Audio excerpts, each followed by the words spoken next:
আপনি কি কখনো এমন রাস্তা দেখেছেন যেটা মেঘের উপরে বানানো, যেখানে দাঁড়ালে মনে হবে আপনি আকাশে হাঁটছেন? এই উঁচু জায়গা দিয়ে হাঁটতে একটা ভয়ও কাজ করে, তাই না? উঁচু দেয়ালের ওপর দিয়ে হাঁটার সময়, বান্দরবানে চাঁদের গাড়িতে চড়ার সময় কিংবা বিমানে করে উড়তে থাকার সময় আমরা সাধারণত এই ভয়টা পেয়ে থাকি। ইংরেজিতে এই ভয়কে বলা হয় অ্যাক্রোফোবিয়া।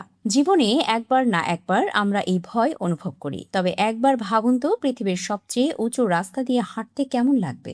সেই রাস্তা আবার ১৯,৩০০ ফুট উঁচুতে, সমুদ্রপৃষ্ঠ থেকে ১০৫ ফুট, চট্টগ্রাম ৯৫ ফুট, আর বান্দরবানের পাহাড় বেয়ে ওঠা রাস্তাগুলো প্রায় ৩,০০০ ফুট উঁচুতে অবস্থিত। তাহলে বোঝাই যাচ্ছে লাদাখে উমলিংলা পাস রাস্তাটি ১৯,৩০০ ফুট কত উঁচুতে। এই রাস্তাটির অবস্থান ভারতের লাদাখে। প্রচণ্ড ঠান্ডা আর প্রতিকূল ভূখণ্ডে ৫২ কিলোমিটারের এই রাস্তা তৈরি করেছে ভারতের বর্ডার রোডস অর্গানাইজেশন। পিচ ঢালা এই রাস্তায় চলবে গাড়িও, ফলে পূর্ণাঙ্গ রাস্তা হিসেবে পৃথিবীর সর্বোচ্চ রাস্তার খ্যাতি পেয়েছে এটি। সেই সাথে রাস্তাটির কিছু তুলনা করা হচ্ছে মাউন্ট এভারেস্টের সাথেও। তবে ভয়ের কারণ নেই, রাস্তা যথেষ্ট প্রশস্ত এবং নিরাপদ। মাউন্ট এভারেস্টের উচ্চতা প্রায় ২৯,০০০ ফুট। তবে এই পর্বতের সর্বোচ্চ উচ্চতায় যে বেইজ ক্যাম্প আছে, সেটির উচ্চতা ১৭,৫৯৮ ফুট। এই বেজ ক্যাম্পটির অবস্থান নেপালে। পাহাড়ে চড়ার সময় এভারেস্টের বেজ ক্যাম্পগুলোর ক্যাম্পিংয়ের জন্য ব্যবহার করেন পর্বতারোহীরা।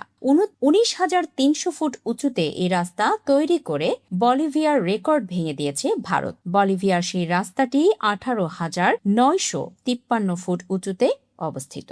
তবে এত উচ্চতায় রাস্তাটি বানাতে বেগ পোহাতে হয়েছে বেশ। ঠান্ডা আর বিরূপ আবহাওয়া তো আছেই, পাশাপাশি সেখানকার অক্সিজেন লেভেল স্বাভাবিকের তুলনায় প্রায় ৫০% কম। এই কর্মযজ্ঞ শেষ করার কৃতিত্ব পেয়েছেন রাস্তাটি নির্মাণে নিয়োজিত সকল ত্যাগী ও কর্মঠ শ্রমিক ও কর্মচারীগণ। কর্তৃপক্ষ এই রাস্তাটিকে শুধু পর্যটক আকর্ষণের জন্যই বানায়নি, বরং স্থানীয় জনগোষ্ঠীর চলাফেরা ও ব্যবসা বাণিজ্য সহজ করার জন্যই রাস্তাটি বানানো হয়েছে। এই রাস্তার মাধ্যমে সেখানকার অর্থনীতি আরও বেগবান হবে বলে আশা প্রকাশ করেছেন সবাই। ফলে উন্নত হবে সেখানকার আর্থসামাজিক পরিস্থিতি।